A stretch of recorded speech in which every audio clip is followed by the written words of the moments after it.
Hey guys, this is Marshika. So welcome back to my channel. आप सभी का स्वागत है मेरे चैनल पर। आज मैं आप सभी के लिए लेके आई हूँ हीलिंग हैंड का एक और नया एपिसोड। अगर आप चैनल पर न्यू हो तो पहले चैनल को सब्सक्राइब कर लो, बेल बटन को क्लिक कर लो ताकि आगे आने वाली वीडियोस और ब्लॉग्स की नोटिफिकेशंस आपको मिलती रहे।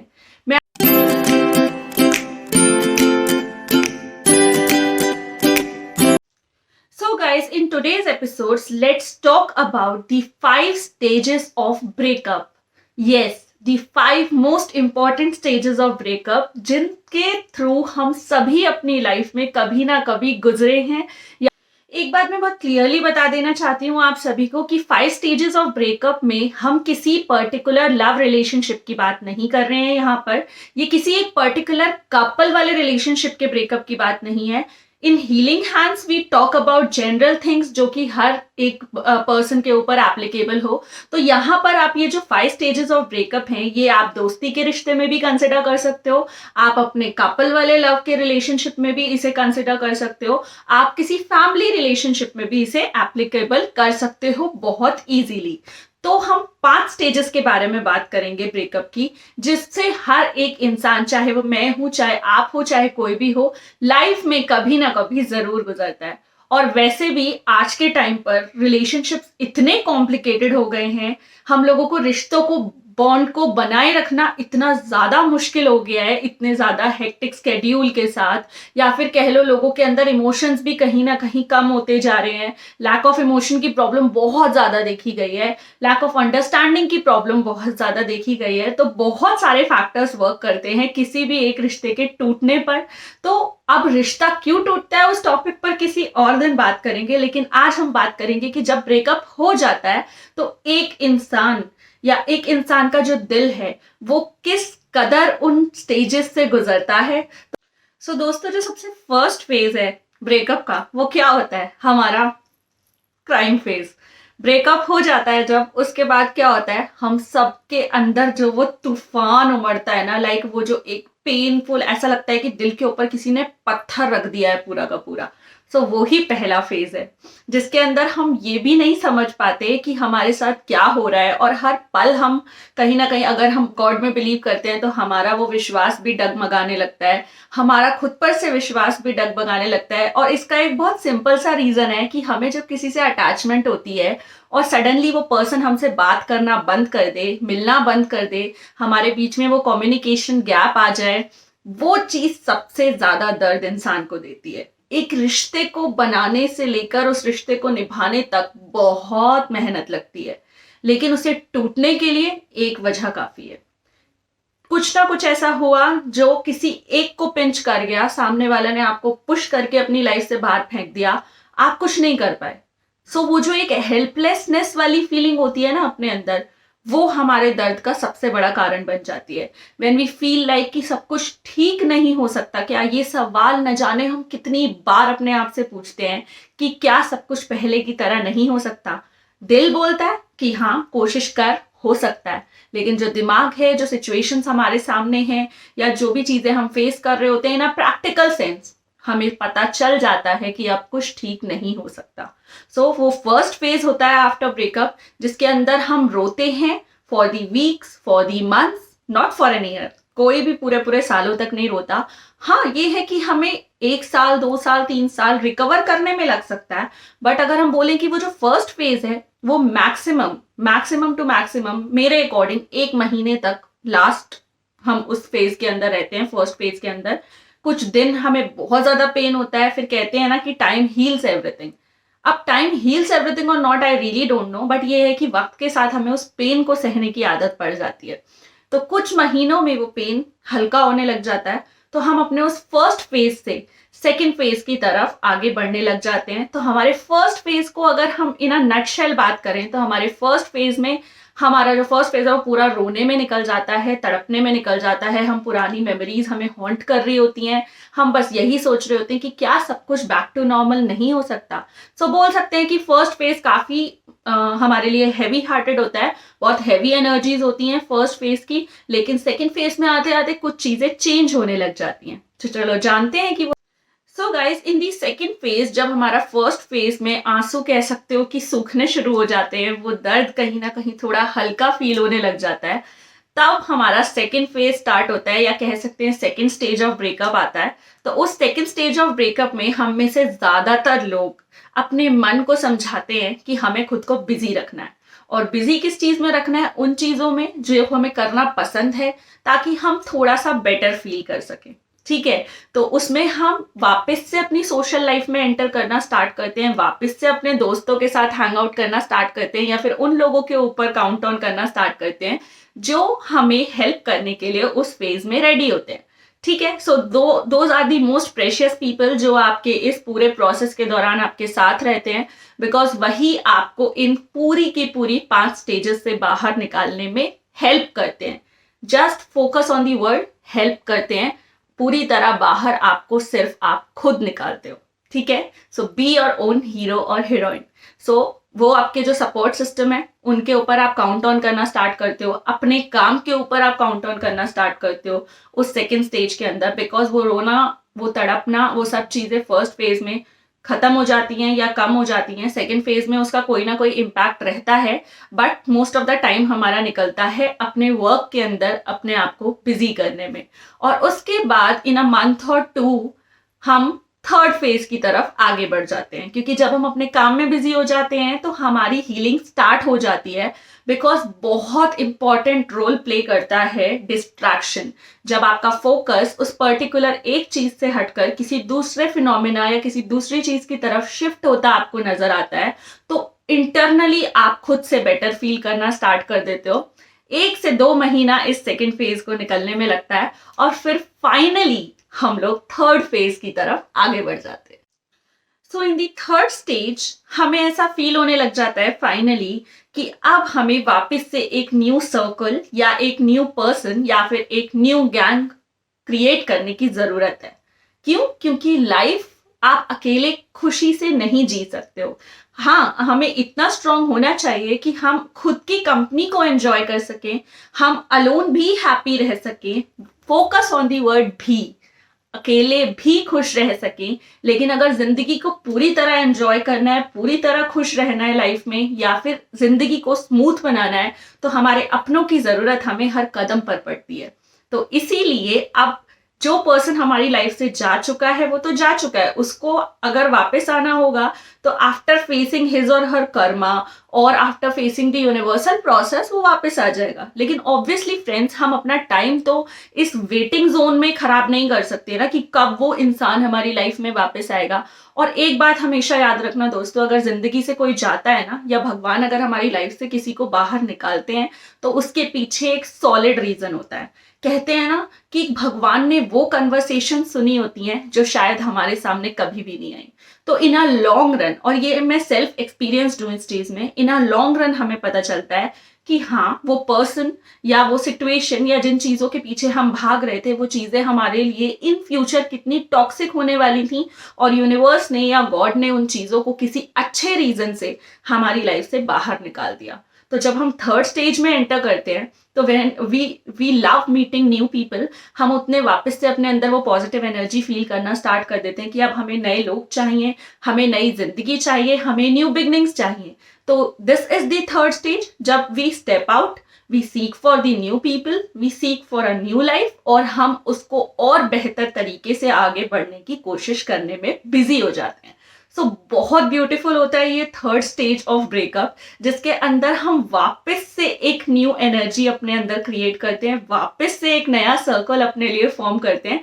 क्योंकि कहते हैं ना, जब हम पास्ट का बैगेज छोड़ेंगे पीछे, तभी हमें फ्यूचर में कुछ बहुत अच्छा मिलने का होप रहेगा। पुरानी चीजों को पकड़ के रखोगे तो आगे आने वाली जिंदगी को कभी एंजॉय नहीं कर सकते। सो थर्ड स्टेज को एंजॉय करना और थर्ड स्टेज में केयरफुल रहना बहुत ज्यादा जरूरी है। बिकॉज एक बात हमेशा याद रखना, कभी भी हेस्टी डिसीजंस लेके किसी ऐसे पर्सन के साथ या किसी ऐसी सिचुएशन में इंडल्ज मत हो जाना जल्दबाजी में, जो पुराने फेज से भी ज्यादा टॉक्सिक आपकी लाइफ को बना दे। तो इस फेज में हमारा केयरफुल रहना भी बहुत इंपॉर्टेंट होता है, क्योंकि जब हम एक रिप्लेसमेंट ढूंढ रहे होते हैं, लेकिन हमें एक्चुअली में रिप्लेसमेंट नहीं चाहिए होता, हमें एक्चुअली में बिल्कुल ही एक अलग तरीके की एनर्जी, पॉजिटिव एनर्जी अपनी लाइफ में चाहिए होती है। तो हमें सही रास्ते को चुनना बहुत ज्यादा जरूरी हो जाता है. तो this is the third stage when we step out and we seek for the new people और न्यू बिगनिंग. ठीक है. सो फ्रेंड्स, अगर सब कुछ इतना इजीली हो जाएगा तो मजा कैसे आएगा. अब अगर 5 स्टेजेस हैं तो 5 स्टेजेस में से कोई एक स्टेज तो ऐसी होगी ना जो ट्विस्ट एंड टर्न से भरी हुई होगी. तो वो जो ट्विस्ट एंड टर्न से भरी हुई स्टेज है वो है फोर्थ स्टेज ऑफ ब्रेकअप. यहां आएगा मजा. फोर्थ स्टेज ऑफ ब्रेकअप में ज्यादातर लोगों के साथ ऐसा क्या होता है मैं आपको बताती हूँ. मेरे साथ बेसिकली यही हुआ था और आप लोग भी कोरिलेट कर पाओगे अगर आप लोगों में से किसी ने ये फोर्थ स्टेज को फील किया होगा. तो देखो, फर्स्ट ऑफ ऑल गाइज, मैं खुश होकर इन सब चीजों के बारे में इसलिए बात कर पा रही हूँ आज because I am finally healed. और अगर मैं इन हैवी एनर्जीज को आपको उसी हैवीनेस के साथ कन्वे करूंगी जिन हैवी एनर्जीज को मैंने फील किया था या जिन हैवी एनर्जीज को आप फील कर रहे हो या कर सकते हो, तो वो मजा नहीं आएगा बिकॉज ऑब्वियसली आपको ये बातें समझ में नहीं आएंगी. आप कहीं ना कहीं अपनी मेमोरीज में खो जाओगे और आप क्रक्स नहीं समझ पाओगे.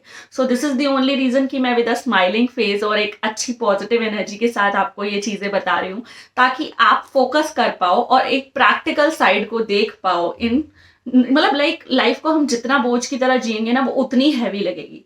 तो हमें खुश रहना चाहिए, हमें हर चीज को थोड़ा लाइटली लेना चाहिए, थोड़ा सा पॉजिटिविटी अपने अंदर हर वक्त रखनी चाहिए ताकि हम चीजों को देखने का नजरिया ना चाहते हुए भी बदल पाए.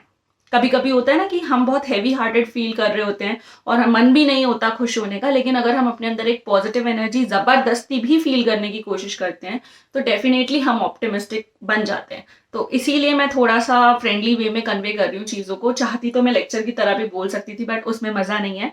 हम लोग फैमिली हैं, कनेक्ट करने में मज़ा तभी आता है जब एक दूसरे के साथ एम्पैथेटिक टोन में बात की जाए. तो चलिए नाउ डिस्कस करते हैं वो फोर्थ स्टेज जो कि ट्विस्ट एंड टर्न से भरी हुई है.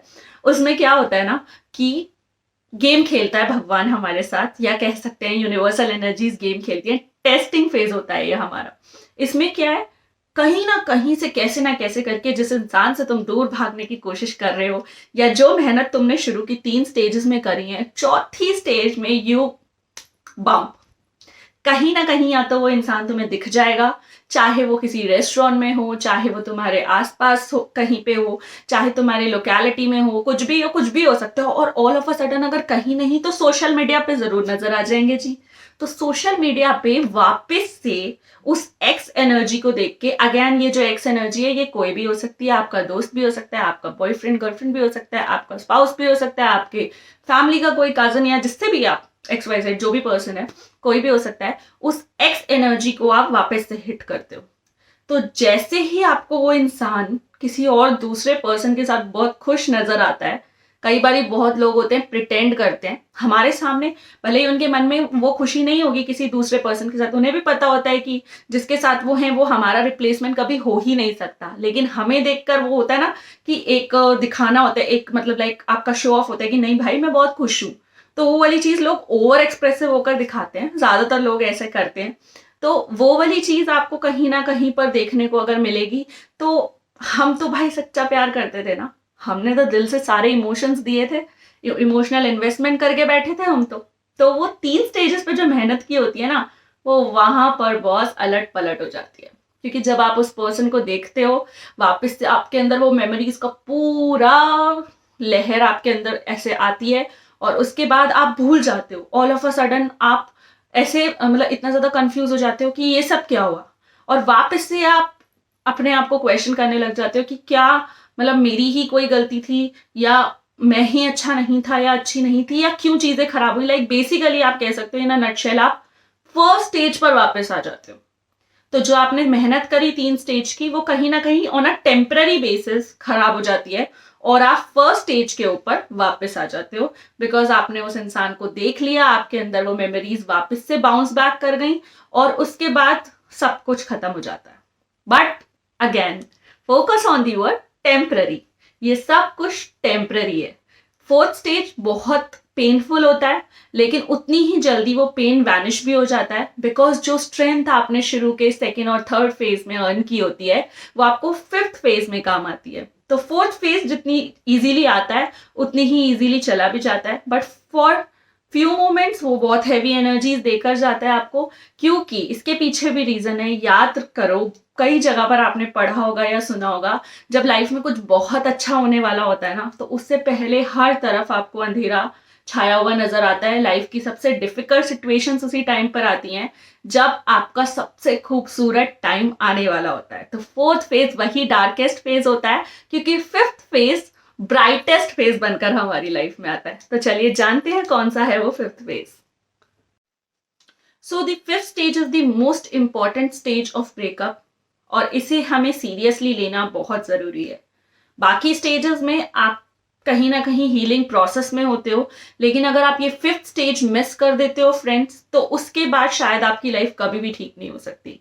सो इस फिफ्थ स्टेज में फोकस करना बहुत ज्यादा जरूरी है, बिकॉज यही आपकी मेन स्टेज है। अगर आपने इसको कॉन्कर कर लिया तो डेफिनेटली आपकी जो आगे आने वाली लाइफ है वो बहुत खूबसूरत होगी, और आप खुद अपने एक ऐसे वर्जन से मिलोगे जिसे आपने कभी भी एक्सपेक्ट नहीं किया होगा, the most beautiful version of yours.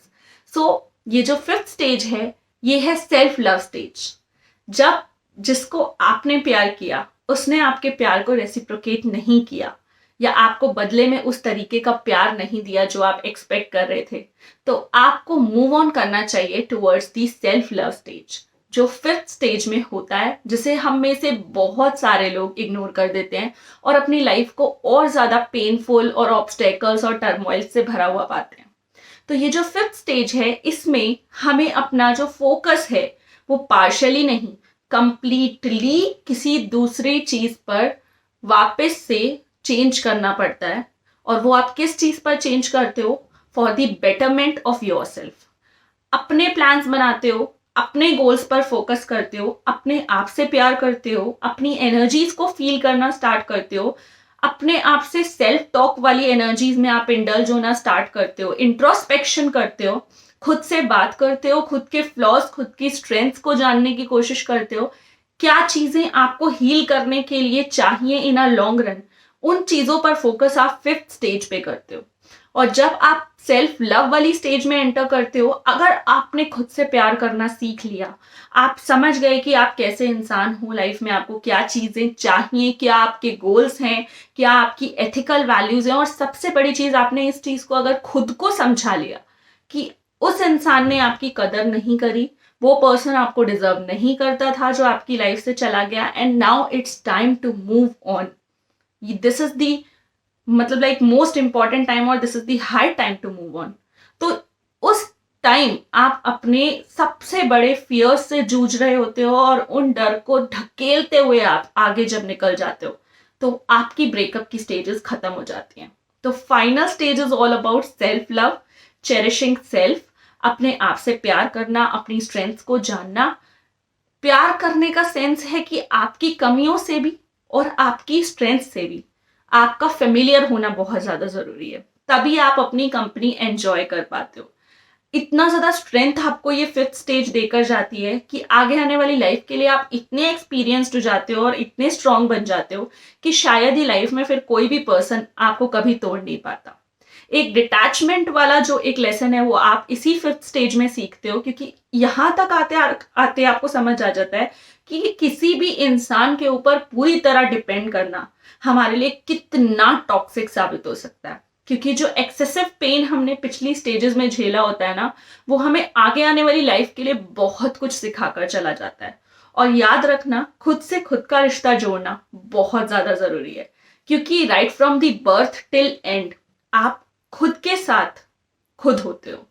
बाकी सब लोग आते जाते रहते हैं आपकी लाइफ में, लेकिन आप खुद, जो आपका जो जो सेल्फ लव है आपके लिए, वो ही एक ऐसा यूनिवर्सल फिनोमेना है जो हमेशा आपके साथ रहता है, right from the birth till death, and then तो आप गॉड के साथ जाकर मिल ही जाते हो, तो फिर तो भगवान है ही आपको प्यार करने के लिए।